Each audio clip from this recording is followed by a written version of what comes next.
நடிகர் ரஜினிகாந்த் மது அருந்துவிட்டு ஒருமுறை பிரபல நடிகர் கமல்ஹாசனுக்கு தொலைபேசியில் அழைப்பு விடுத்து என்ன சொன்னார் என்பதை காணலாம். இந்திய சினிமாவின் அடையாளங்களாக உலகளவில் அறியப்படுபவர்கள் ரஜினிகாந்த் மற்றும் கமல்ஹாசன். கடந்த 40 ஆண்டுகளுக்கு மேலாக தமிழ் சினிமாவை ராஜ்யம் செய்து கொதண்டு வருபவர்கள். கோடிக்கணக்கான மக்கள் ரசிகர்களை கொதண்ட இவர்கள் இருவரும் ஏராளமான பிளாக்பஸ்டர் படங்களை தந்துள்ளனர்.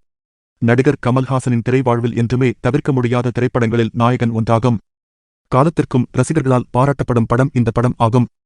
இந்த படம் குறித்து ரஜினிகாந்த் என்ன சொன்னார் என்று பிரபல இயக்குனர் பி. வாசு நேர்காணல் ஒன்றில் பகிர்ந்துள்ளார். அதில் பேசிய பி. வாசு, ரஜினி சாரிடம் நாயகன் படம் பார்த்து நான் பைத்தியம் ஆகிட்டேன் சார். நீங்க இன்னும் அந்த மாதிரி ஒரு படம் பண்ணல சார். அப்போ அவரு சொன்னாரு, ஒன்னு தெரியுமா, நான் நாயகன் பார்த்துட்டு வந்து கிளாஸ்ல மது அடிச்சேன். எனக்கு ஏறல். திரும்பவும் அடிச்சேன். அப்போவும் ஏறல். 3 வதும் அடிச்சேன். அப்போவும் ஏறல். உடனே கமலுக்கு போன் பண்ணேன். கமல் சொல்லுங்க ரஜினின்னு சொன்னாரு.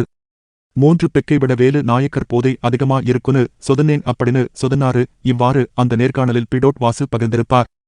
மணிரத்னம் இயக்கத்தில் கமல்ஹாசன், சரண்யா, ஜனகராஜ், நாசர் ஆகியோர் நடித்த இந்த படத்திற்கு இளையராஜா இசையமைத்திருப்பார்.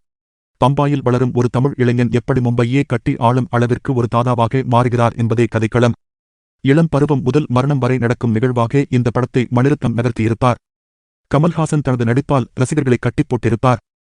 ரஜினிகாந்தும் கமல்ஹாசனும் இணைந்து தொடக்க காலத்தில் பல படங்களில் நடித்துள்ளனர். பின்னர் தங்களது வளர்ச்சிக்காக இருவரும் தனித்தனியாக நடிக்கத் தொடங்கினர். ஆனாலும் நல்ல நண்பர்களாக இன்றும் இருக்கின்றனர். பி. வாசு ரஜினிகாந்தை வைத்து பணக்காரன், மன்னன், உழைப்பாளி, சந்திரமுகி மற்றும் குசேலன் ஆகிய படங்களை இயக்கியுள்ளார். இதில் குசேலன் தவிர மற்ற படங்கள் மிகப்பெரிய வெற்றி பெற்ற படங்கள் ஆகும்.